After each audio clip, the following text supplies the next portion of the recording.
J'ai 12 questions aussi, parce que quand j'ai suivi là, il a parlé en 12 points.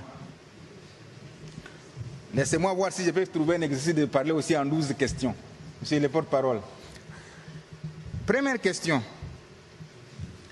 Est-ce le fils de son père, le président Laurent Désiré Kabila, assassiné en 2001 par la mafia rwandaise, qui est entrée à Goma, capitale du Nord Kivu, sous contrôle des mêmes Rwandais? Ça, c'est la première question. Faites parvenir ces questions aux journalistes qui sont à Goma. Deuxième question. Est-ce le fils de Musée qui a relancé le dialogue de Sun City en 2002 et qui a ramené les rebelles près de lui en acceptant la formule 1+4? Amenez cette deuxième question à Goma. Troisième question.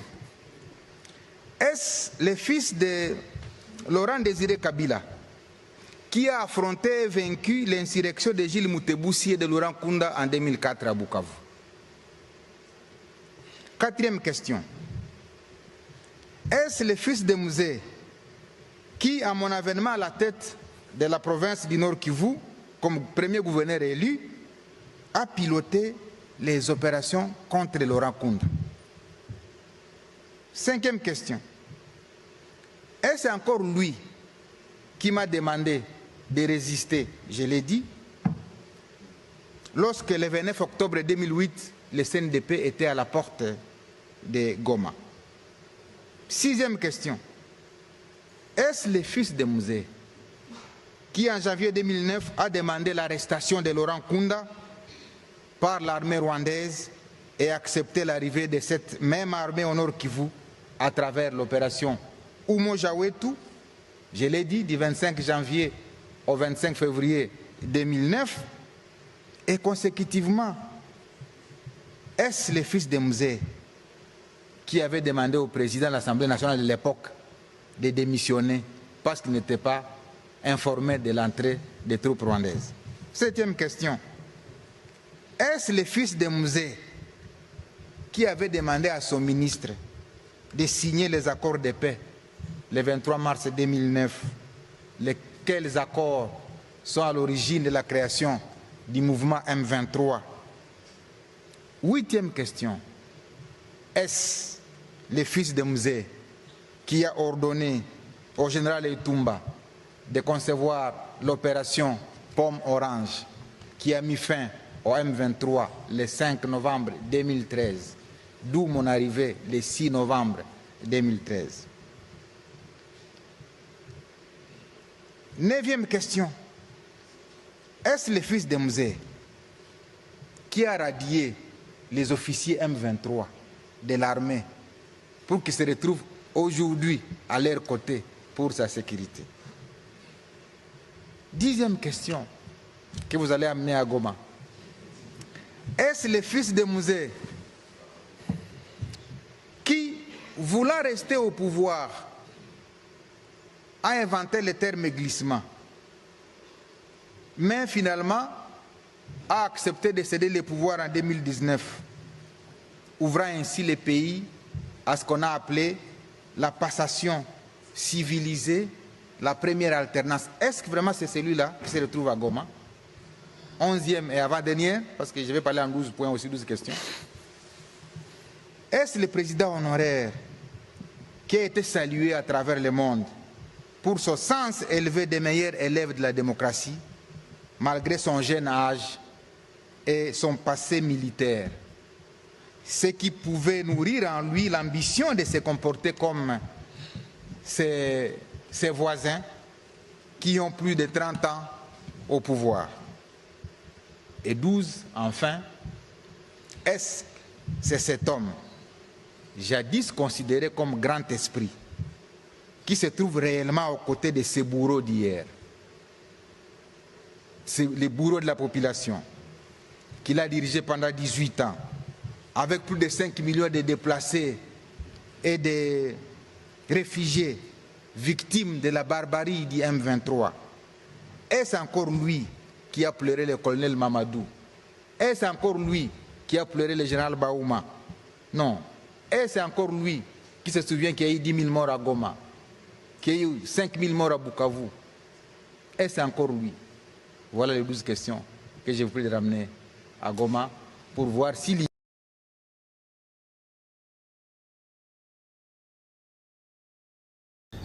Honoraire Kabila abandaka bo soda ya FPR.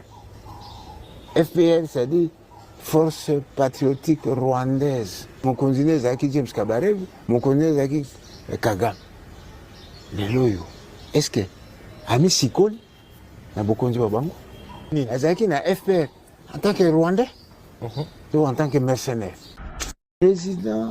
Président honoraire Kabila abandaka bo soda ya FPR. FPR, c'est-à-dire Force Patriotique Rwandaise. Mon continent Zaki James Kabarebe, mon continent Zaki Kagame. Leloyo.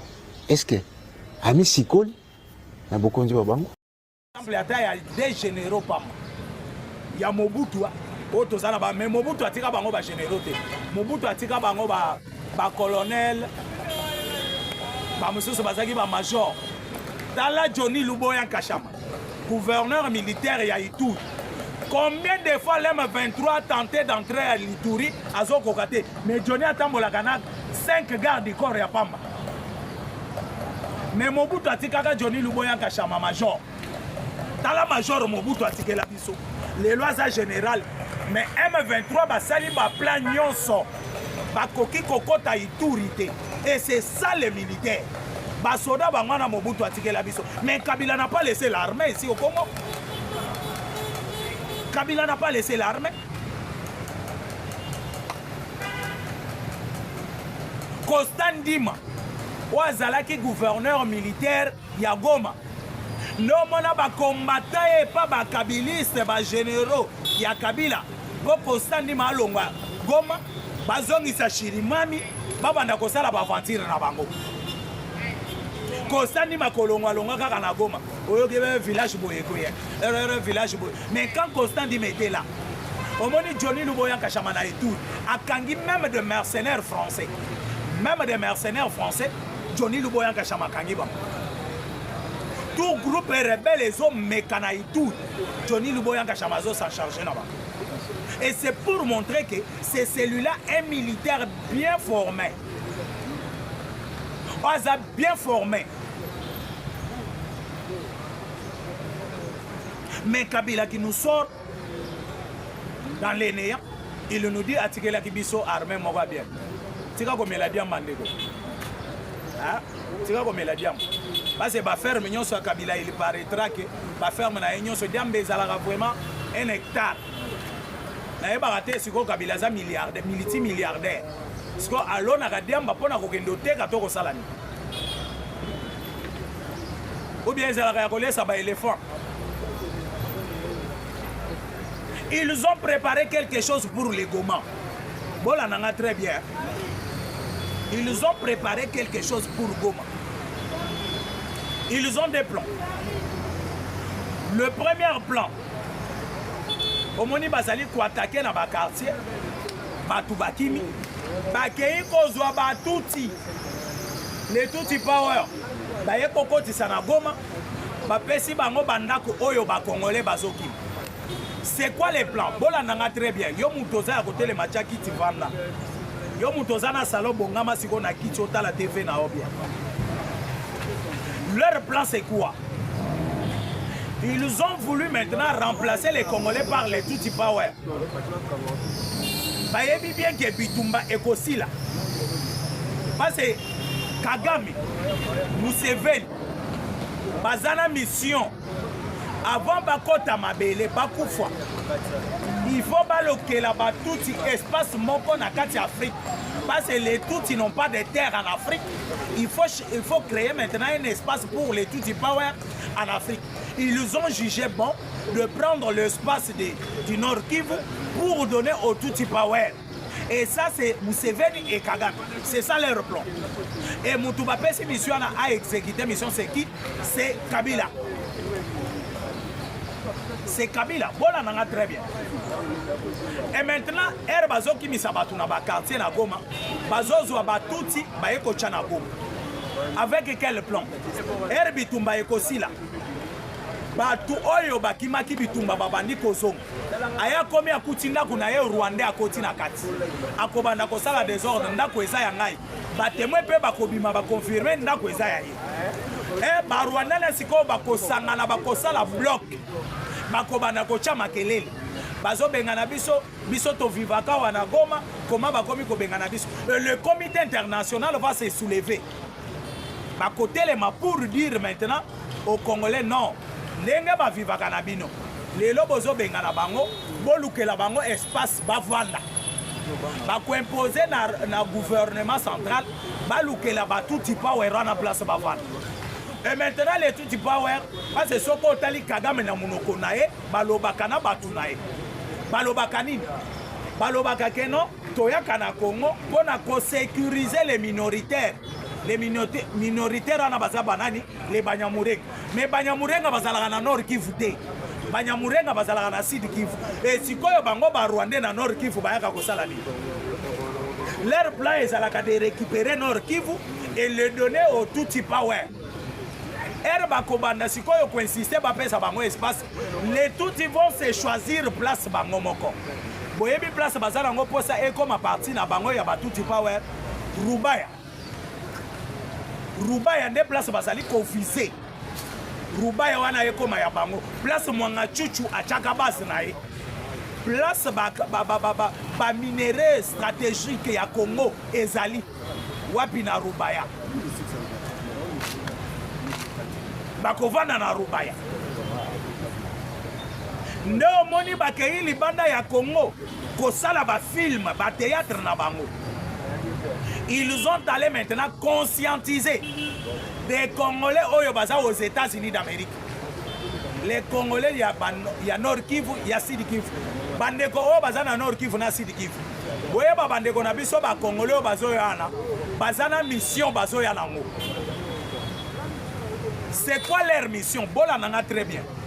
Na lobi bo bongama na bakiti bo vanda parce que on azolo ba oyo. Okoyo kangwe pa batu mususu peut-être après une semaine, un mois. Ba Congolais na baza aux États-Unis. Ba kei ko conscientiser bango ba pesi bango même des millions. Le million vient de qui? Ça vient de Kabila. Et où tu pas Kabila? Na Paul Kagame na Museveni. Ba pesi bande kwa na bambongo. Masalini. Bande kwa na bazo kitana Goma na Bukavu. Pour commencer à vous dire que non, au moins Tshisekedi a sundo libino. Tshisekedi a tikibino na maboko ba M23. Les lois comme kosala makambo na ena ba américain, azo kipe bino lisusu te, atikibino bo banda ko souffrir, akangi ba banque, mais bondi mata Kabila ko alongola bino na boumbu oyo ya Tshisekedi. Ozola nanga kala mingi te ba ko banda discours wana na Goma. Ba Congolais ne ba ko sala ngo. Baké kozwa ba Congolais na wapi aux États-Unis d'Amérique. Bazui ba Congolais na précisément baza banani. Bandeko yo, il y a est de la République au bazala en Amérique. Bandeko na ba bala basi ba rwandaise. Bazana bana na bango baza 50-50. Basire bango makambu na bango ke non, soki mission yo esimbi. Bokokoma ba ministre, bokokoma ba boye parce que Kabila veut faire quoi? Kabila veut prendre le parti Est de la République avant l'ami comme Isaloko la président. Parce que dans Masolo, tous les salariés des États-Unis d'Amérique, l'Olenga va reconnaître Bangote na Katia Masolo. Kabila va commencer la guerre. Beaucoup comme on a un centre de formation à Tchanzu, na Rwanda. On a qui l'image de Kabila. Et je me pose des questions. Place on a M23 baso formé basoda. Yo ancien président ya Congo. Olobi ke makambo ba rebelle oyebite. OK kolukanini na centre ya Tchanzu. Kabila ne savait pas que bakozwa image. Na ici bino ces derniers temps, on travaille avec un service de renseignement très intelligent. Je dis bien très intelligent. Omonine tiba makele les obi mana Congo matata mponyo akimi. Matata mponyo akimi. Abima. Batu na bango nde baza na ba frontière. BGM ya bango batu ya aner bazana frontière ya bango oyo Kabila tika mais matata bi max abatami na Kinshasa pe bisika batami kala mingi te boko yoka basuye le service des renseignements aux autres travailler na bango bazana donc bazana capable ya ko repérer no moni Kabila beti discours ba enregistrer après à longwe batikali kocha siko donc bachango nde basela ngo lolenge nazo sala boy ndenge nga pe nazo sala boy bazo enregistrer après na silisi nde balansango yo bulaki ke na sala ngo boy na finga muntu wa Kabila e na finga Kabila nde nazo loba momeli diamba mutu na yaya tele mana mutu ka quelque part na ko bima ya tout tabu o accident ino bomoni ngala mayele te o te accident des accidents kwa yoki na tuti Kabila ce que zaki en direct akoya telemi bia yewana mutu alobaka atelemi na mutu ka quelque part na zobi mabobu o accident toyebi tokomo sala ba enregistrer na longwe batikali ko chamu ndenge pe Kabila salaki wana ndenge pe Kabila salaki wana mais Kabila ne comprend pas pourquoi ne comprend comment bazuer image na centre ya formation ya ba M23 na chanzu na Rwanda siko koyebisa nga yo lobi parce que Kabila vous ne comprenez pas bien balangage ya Kabila Kabila lobi a telemi siko pona koluka kimia pona Congo Kabila yebi bien que kimia déjà ezoya si kanabi maloko la participant po bandeko ya Goma bakoki koloba o moni Kabila koti makambo ngo nde kimia ye siko na Goma mais sikoya kozala reconnu na kimia ngo tozali koluka akozwa sikoyo basoda na bazana chance bazana kati ya performance na ba oyo bazana Goma asangisi abandi bitumba. La Kabila va sortir maintenant officiellement pour faire la guerre maintenant en République démocratique du Congo. Lui à Kabila Yangwana. Kabila va mourir comme sa vie en Angola. Ça je vous dis. Kabila va mourir comme sa vie en Angola. Et bande quoi na ba récupérer ya Nord Kivu na Sud Kivu. Bakoya sikoyo na bambongo ko banda kopesa batu na Nord Kivu na Sud Kivu botala Tshisekedi atiki bino botala boy. Et vu que batu baza déjà na passé l'équipe 4 mois yango yo depuis bakangami wana ba mususu bakozala esprit solide te bakobanda ko céder. Bakobanda ko céder na biloko ya Kabila wana. Et Kabila maintenant va se faire le président ya République du Kivu. Et bakobanda ko yebisa bato moni to yebisa bino Tshisekedi azoko bate. Pays yango ne kabwani ti. Sud Kivu et comme République Kabila président, koto yo pe Tshisekedi président.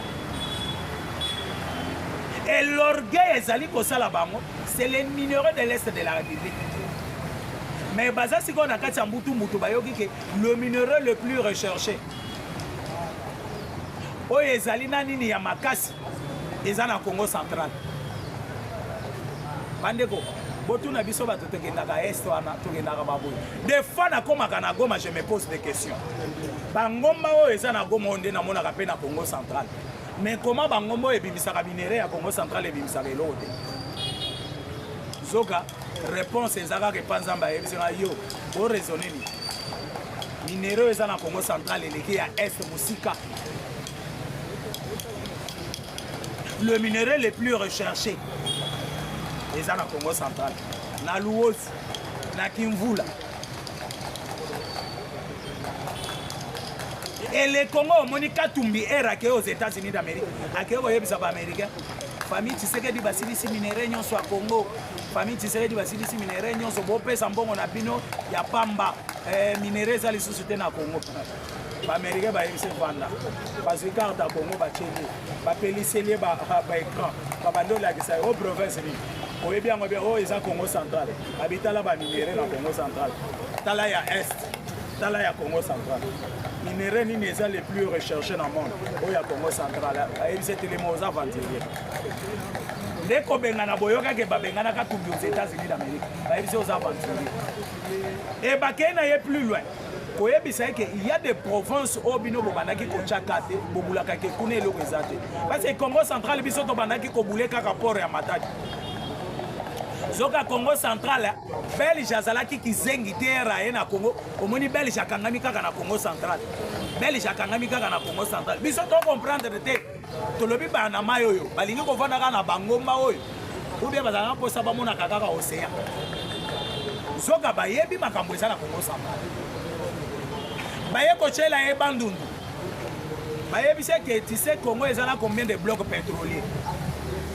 Ba yebi se Congo aza au moins na 54 blocs pétroliers. Oyo ba uti ko découvrir ya sida. Ba yebi se les 54 blocs pétroliers découverts na Congo, 15 blocs pétroliers na bandundu. Na Grand Bandundu, 15 blocs pétroliers. Et biso na bandundu to bandaki ko boule bandundu ezaka na bilanga. À part bilanga richesse ezalaka kuna te. Zoka bandundu ezana pétrole oyo même Angola azana ngoti. Même oyo tolula o kabinda na mwanda pétrole ezali bandundu elekia. Et ba américain, ce n'est pas pour rien, on m'a basé 500 na lobby 500 milliards. Je dis bien, je pèse bien mes mots. 500 milliards de dollars. Bachana Congo pour 15 ans. Va construire Manzela, va Salaboye. Néo moni bazana kati yako ko kangami yibi nyonso na ebisi bino mi yibi nyonso ba yiba mbongo Congo ezala ya IDPS. Ezala ya PPRD. Ezala ya nini? Ils seront aux arrêts. Tout le monde bakangi batikio, bakangi yo babombi yo. Poza moyibi, okoya kokoti sa vene na yo ya kimoyibi, na baoyo mususu bakotia ya sika. Les États-Unis d'Amérique ne font pas de voleurs. Les États-Unis d'Amérique a limité 500 milliards. Dans 15 ans, il faut amona musala 500 milliards et kosala pona Congo. Et katumbi na kokende na yo aux États-Unis d'Amérique, ba yebise au lobby Congo minéraux zate. Et les minéraux qui sont au Congo, ceux qui ont lobby tout exploitant par an, dans une année seulement, nous allons gagner 240 milliards de dollars.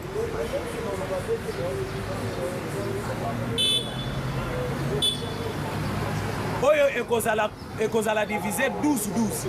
Les États-Unis ont 12, les Congos ont 12. Et là, ils ont un système ya travailler à anglo-saxon. Les anglo-saxons vont travailler à Bango bazala bon, bazalo quoi français na ba indien au bazawa. Les anglo-saxons sont qui les numéro 1 à la société. À tout chaque salaire $10 000.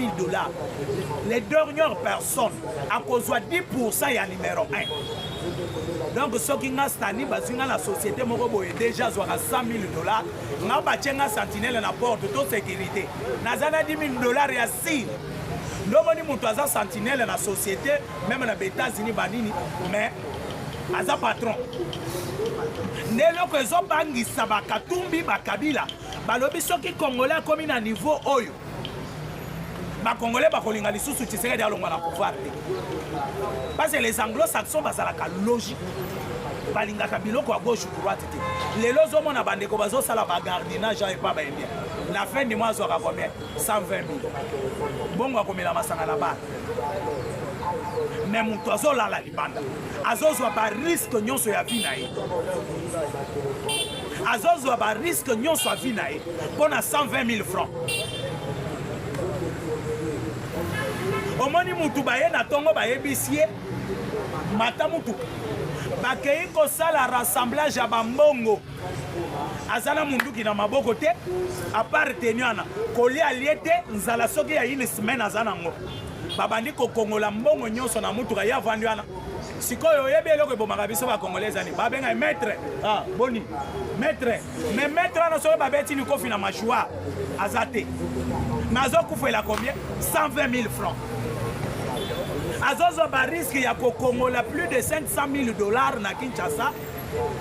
Na babandi oyo bakoti na Kinshasa bakomi ko beta masasi pamba pamba.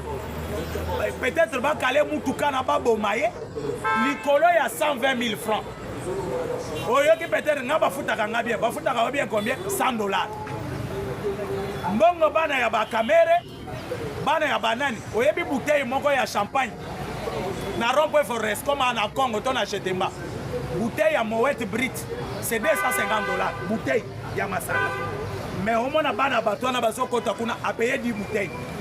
Mais sécurité na maison ya indien. nasalaka mosala azotenir compte autaka wapikinga sanya suku donc transport na ye ale comme retour c'est 10 000 francs fois 30 mais na fin du mois bapesa 100 ere azozwa sana ya mobimba amoni comme si azwi mbongo mais azotenir compte ya transport afuti te esali combien kolia azolia chaque jour esali combien okomonaki azokende au-delà ya $100 bapesi ye nozoyoka na Congo kimoyibi eleki jour akozwa espace batiki kese polele abeti bango kindingo. Oh, bah, Congolais des voleurs. Ce ne sont pas des voleurs. Vous entretenez mal les Congolais. Vous entretenez mal les Congolais.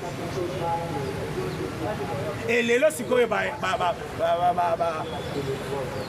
les anglo-saxons, papa, tu as titre, tu as gradué, tu as licencié, tu as sécurité.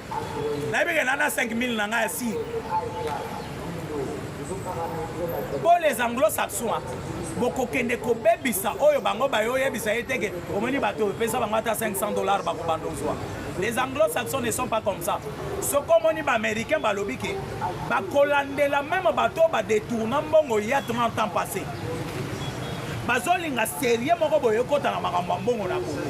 Il faut bango moko siko bazala exemple ya façon bakofutela ba travailleurs.